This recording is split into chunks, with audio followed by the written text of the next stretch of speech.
বাংলাদেশ থেকে প্রতি বছর লাখো মানুষ বিদেশে পাড়ি জমাচ্ছেন কর্মসংস্থানের উদ্দেশ্যে। এর বড় অংশই মধ্যপ্রাচ্যে।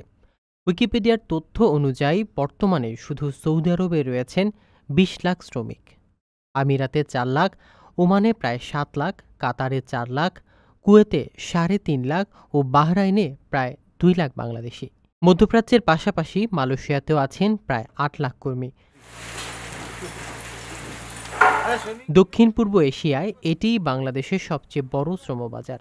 এছাড়া ইউরোপের ইতালি, গ্রিস, মাল্টা ও সাইপ্রাসেও ধীরে ধীরে বাড়ছে বাংলাদেশি শ্রমিকদের সংখ্যা। তবে প্রবাসীরা বলছেন, দালালদের প্রতারণা, কাফালা পদ্ধতির শোষণ, বেতন বিলম্ব ও অমানবিক কর্মপরিবেশে অনেকেই ভোগান্তির শিকার হচ্ছেন।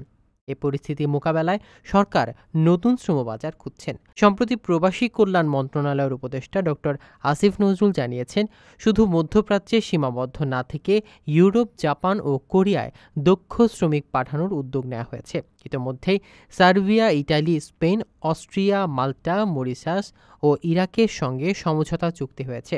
আমরা ইউরোপ, জাপান, কোরিয়াতে দক্ষ শ্রমিক পাঠানোর দিকে জোর দিয়েছি।